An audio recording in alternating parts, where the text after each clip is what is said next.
Hello बच्चों स्वागत है आपका एक बार फिर आपके अपने यूट्यूब चैनल बारिश में।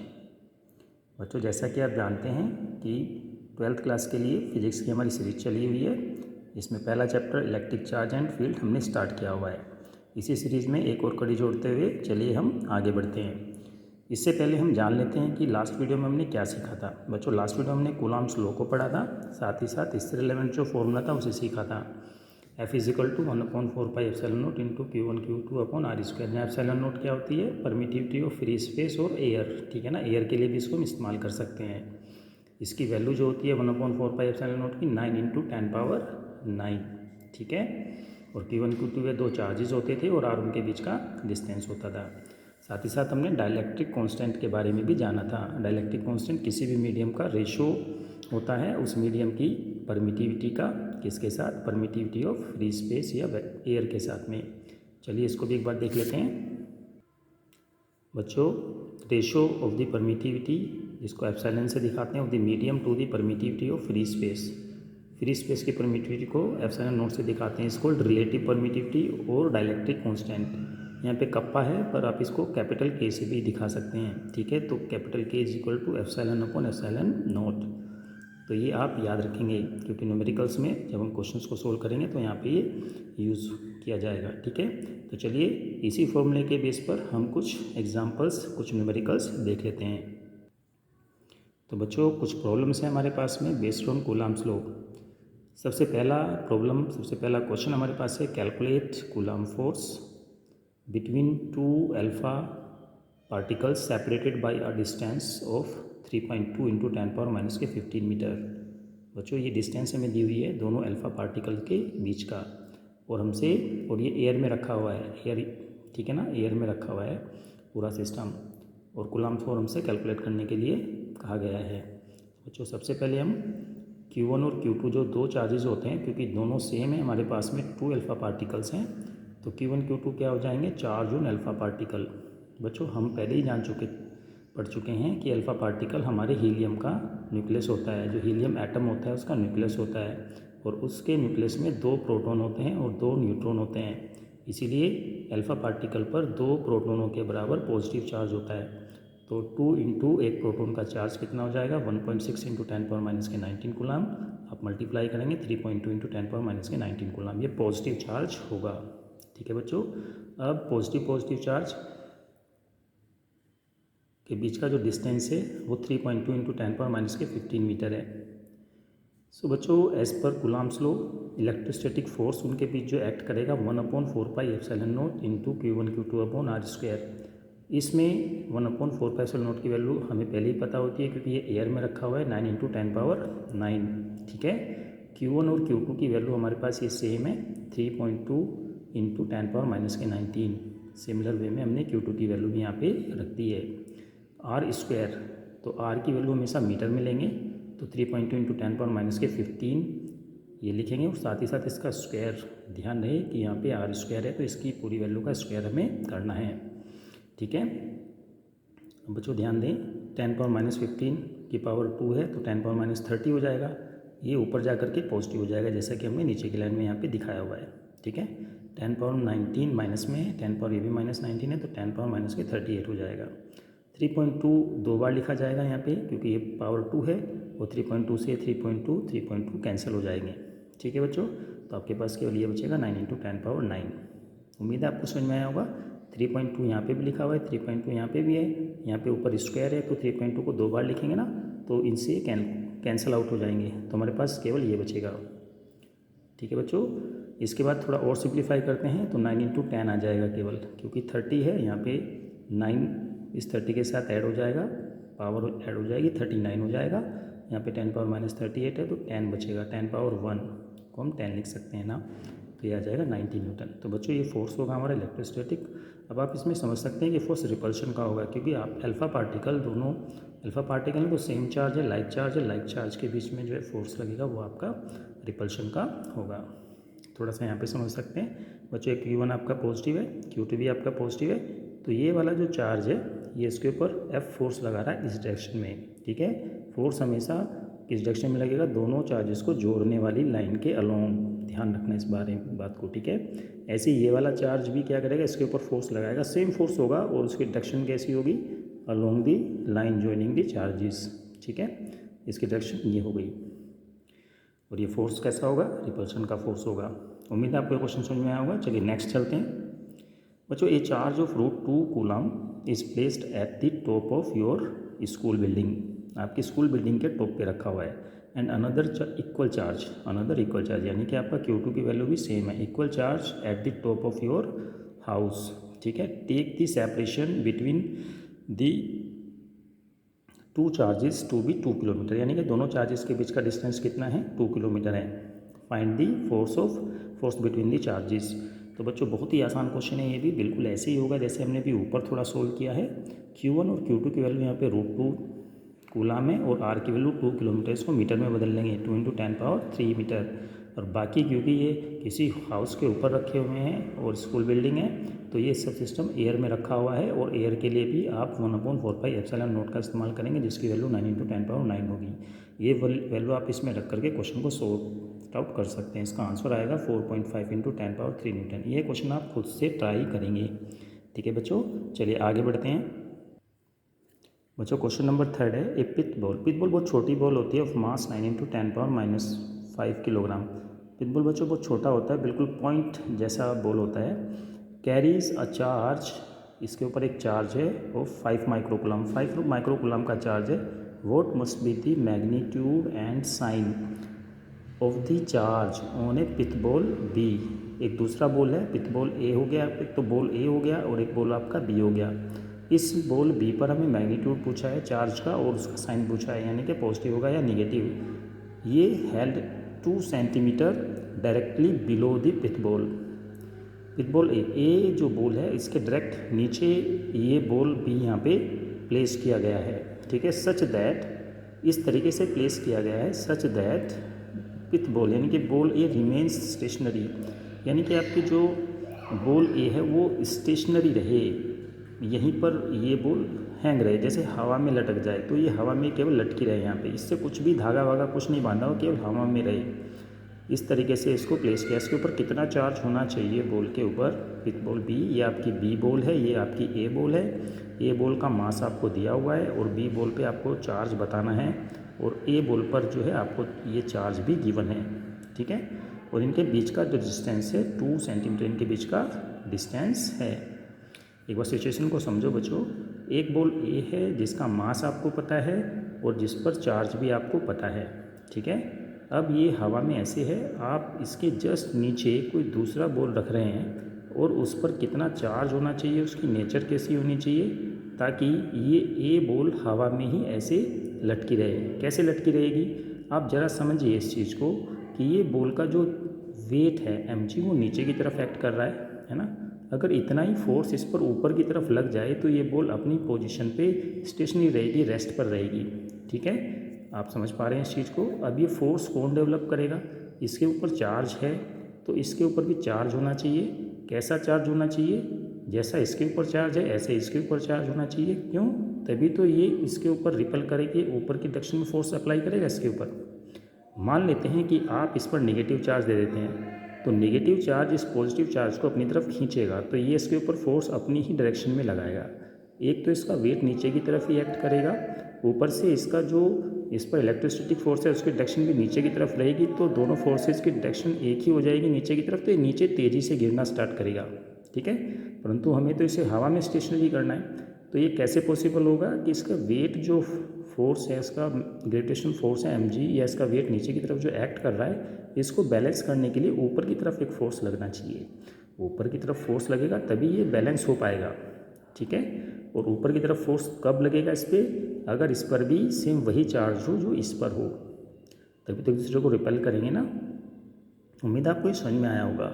चलिए अब हम इसमें कुछ चीज़ों को लिख लेते हैं, जैसे situation is shown in diagram. जो भी सिचुएशन हमें क्वेश्चन में दी थी हमने इसका एक डायग्राम यहाँ पे बना दिया है। अब QA 5 माइक्रोकूलम होता है, माइक्रो को 10⁻⁶ लिखते हैं, याद रखना क्योंकि छोटी छोटी चीज़ें इसमें आएंगी और आपको इसको नोट करते जाना है।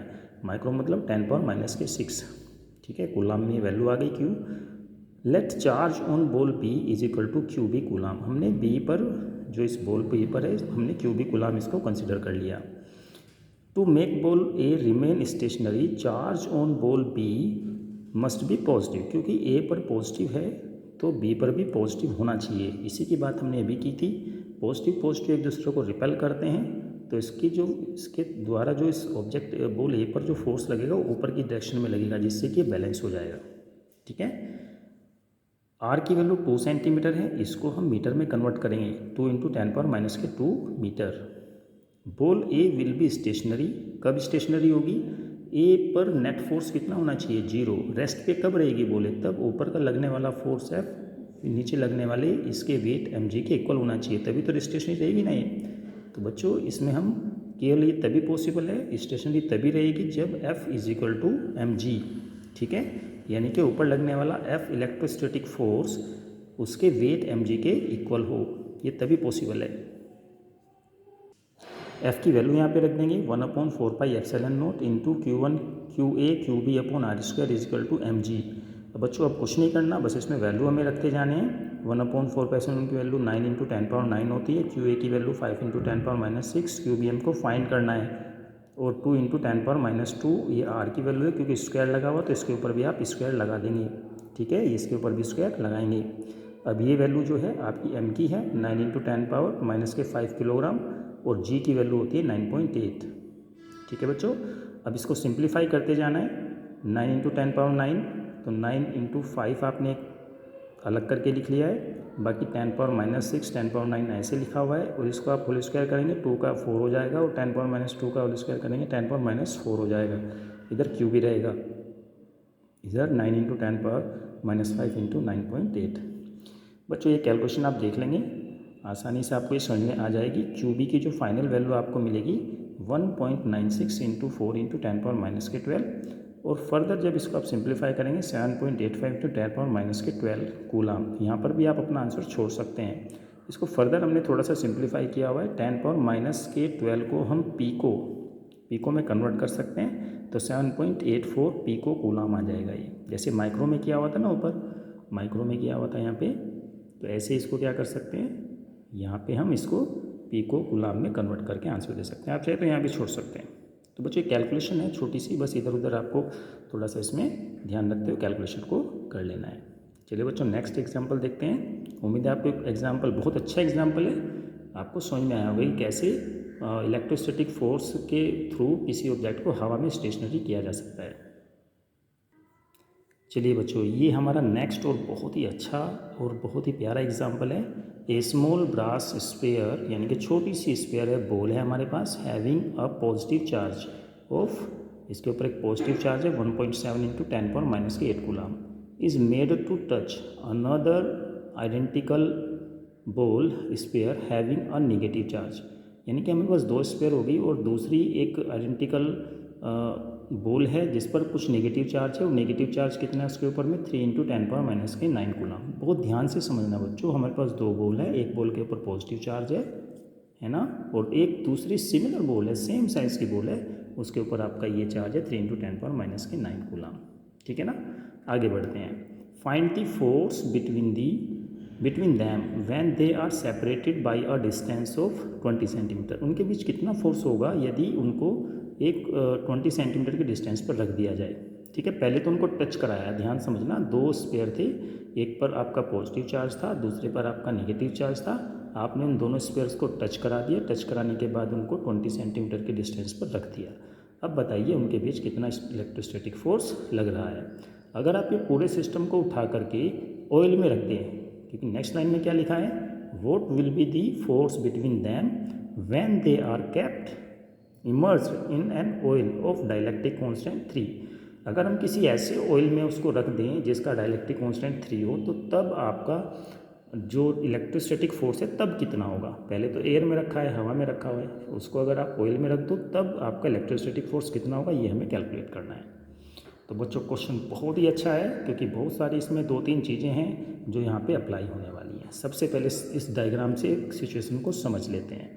बच्चों ए मान लेते हैं, एक बॉल आपका ए है और दूसरा बॉल आपका बी है। एक पर चार्ज Q1 है, एक पर चार्ज Q2 है।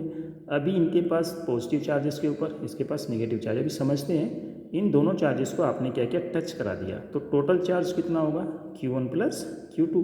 भाई Q1 और Q2 दोनों के पास चार्ज था, इनको टच करा के रखा, तो टोटल चार्ज कितना है, Q1 प्लस Q2। अब आप इसको सेपरेट जब करते हैं तो अब हर एक पर जो चार्ज होगा Q1 प्लस Q2/2 यानी कि इक्वली डिवाइड हो जाएगा, क्योंकि दोनों आइडेंटिकल स्पेयर हैं, Q1 plus Q2/2, Q1 plus Q2/2। अब आप इसमें जब ये आइडेंटिकल हो चुका है और इनमें चार्ज अलग से रीडिस्ट्रीब्यूट हो चुके हैं, अब आपने इसको 20 सेंटीमीटर डिस्टेंस पर रखा है और फोर्स कैलकुलेट करना है। तो सबसे पहले तो हम चार्ज कैलकुलेट कर लेंगे, देख लेते हैं बच्चों। हमें इसमें गिवन है Q1 की वैल्यू पॉजिटिव चार्ज है, Q2 की वैल्यू इसके ऊपर जो था ये नेगेटिव चार्ज है। नाउ Q1 प्लस Q2 हमने कैलकुलेट किया, एक वैल्यू पॉजिटिव लेंगे, एक वैल्यू नेगेटिव लेंगे, क्योंकि एडिटिविटी ऑफ चार्ज की जो प्रॉपर्टी है वो हम यहाँ पे इस्तेमाल करेंगे, प्लस के कारण प्लस, माइनस के कारण माइनस, जो चार्ज है वो दोनों ऐसे ही लेंगे। और सिंप्लीफाई करने पर प्लस का 1.4 × 10⁻⁸ कूलाम बचेगा।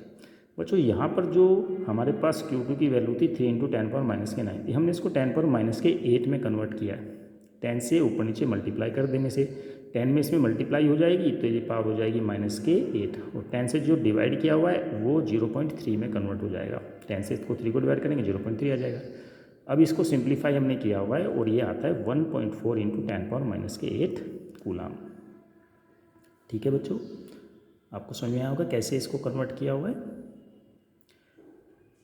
Charge on each sphere QA = QB। अब मान लेते हैं इस पर चार्ज QA है, इस पर चार्ज QB है, तो QA और QB किसके बराबर होंगे, Q1 प्लस Q2/2 के। Q1 प्लस Q2 की वैल्यू हमने अभी निकाली है ऊपर, 1.4 × 10⁻⁸ कूलाम। ये वैल्यू रखेंगे यहाँ पे 1.4 × 10⁻⁸ डिवाइड बाई 2 करेंगे 0.7 × 10⁻⁸ कूलाम। ठीक है बच्चों, QA और QB की ये वैल्यू हमारे पास आ गई। बच्चों डिस्टेंस R हमारे पास 20 सेंटीमीटर है, इसको हम लिख सकते हैं 2 × 10⁻⁻1 मीटर। ठीक है, या 20 × 10⁻⁻2 मीटर करेंगे, फिर एक जीरो से एक पावर कैंसिल हो जाएगी, या इसको लिख सकते तो 2 × 10⁻⁻1 मीटर आ जाएगा, या इसको 0.2 मीटर भी लिख सकते हैं। ठीक है, ये R की वैल्यू हमारे पास है। अब बच्चों फर्स्ट केस में चलते हैं। फर्स्ट केस में क्या है, हमारे पास मीडियम एयर और वैक्यूम है, जहाँ पर आप देखते हैं कि ε0 का हम इस्तेमाल करते हैं। तो इलेक्ट्रोस्टैटिक फोर्स क्या होगा उनके बीच में लगने वाला, 1/4πε0 × QA QB/r²। ठीक है, क्योंकि अभी स्पेयर के जो चार्ज थे QA QB थे। स्टार्टिंग में Q1 Q2 थे, जब उनको टच कराया, टच कराने के बाद उनको जब सेपरेट किया तो QA और QB हो गए और दोनों सेम चार्जेस थे, और चार्जेस की वैल्यू थी 0.7 × 10⁻⁸ कूलाम। ठीक है बच्चों, समझ में आया ये।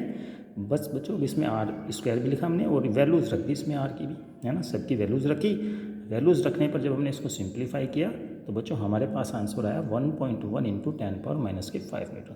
बच्चों सिंप्लीफिकेशन बहुत इजी होता है, अगर आप मैथ के बच्चे हैं, मैथ के स्टूडेंट्स हैं, तो आपके लिए बिल्कुल मुश्किल नहीं होना चाहिए। अगर आपने 10th क्लास तक भी मैथ बहुत अच्छे से पढ़ी हुई है तब भी आप इसे आसानी से कर सकते हैं। ठीक है, तो 1.1 × 10⁻⁵ न्यूटन, ये हमारा यहाँ पे आंसर इसका आएगा फर्स्ट पार्ट का। अच्छा, सेकंड पार्ट देख लेते हैं बच्चों। सेकंड केस में मीडियम आपका ऑयल है, जिसका डाइलेक्ट्रिक कांस्टेंट बच्चों हमें दिया हुआ है। डाइलेक्ट्रिक कांस्टेंट हमारे पास में है इसका, डाइलेक्ट्रिक कांस्टेंट K = 3। बच्चों हम जानते हैं कि डाइलेक्ट्रिक कांस्टेंट K जो होता है डाइलेक्ट्रिक ε/ε0 होता है। ठीक है, तो यहाँ से एप्सिलॉन की वैल्यू कितनी आ जाएगी, ये इधर डिवीज़न में इधर जाएगा तो मल्टीप्लाई में K ε0 हो जाएगा। K की वैल्यू 3 है ही हमारे पास में, तो 3 ε0 आ जाएगा। ठीक है बच्चों, इलेक्ट्रोस्टैटिक फोर्स क्या बनेगा ऑयल के लिए, 1/4πε पहले लिखना है हमें यहाँ पे, एप्सिलॉन क्या लिखेंगे यहाँ पे, एप्सिलॉन 1/4πε, क्योंकि अभी जो मीडियम है वो एप्सिलॉन हो गया, मीडियम का जो परमिटिविटी है वो एप्सिलॉन का इस्तेमाल करेंगे। QA QB/r², एप्सिलॉन की वैल्यू हमने डायरेक्ट यहाँ पे रख दी है K एप्सिलॉन। देखो ध्यान से, ε0 की ε0 हमने यहाँ पे रख दिया, एप्सिलॉन था ये, इस एप्सिलॉन की वैल्यू K ε0 हमने यहाँ पे रख दी है। ठीक है, अब आप जानते हैं कि ये इतनी वैल्यू K को छोड़ दो तो 1/4πε0 QA QB/r² की वैल्यू आप ऊपर कैलकुलेट कर चुके ऑलरेडी। केवल 3 को K को छोड़ते हुए, K की वैल्यू 3 है, इसको छोड़ते हुए ये पूरी वैल्यू आपने रखी हुई है। तो इस पूरी वैल्यू को वापस से यहाँ पे, क्योंकि ऊपर कैलकुलेट कर चुके तो दोबारा इसको कैलकुलेट करने की ज़रूरत नहीं है, तो इसकी वैल्यू पूरी रख दी और इसको 3 से हमने डिवाइड कर दिया, तो 0.367 × 10⁻⁵ न्यूटन इसका आंसर आ जाएगा। बच्चों आपको हम कुछ क्वेश्चंस शेयर करेंगे इसमें, उन क्वेश्चंस को आपको प्रैक्टिस करना है, ठीक है। बच्चों ये वो क्वेश्चंस हैं जिन्हें आप वीडियो को पॉज करके अपनी कॉपी में नोट कर सकते हैं और इन सवालों को सोल्व कर सकते हैं। पॉज करके इनको आप नोट कर सकते हैं। तो बच्चों आज की क्लास में इतना ही, पढ़ते रहिए। All the best.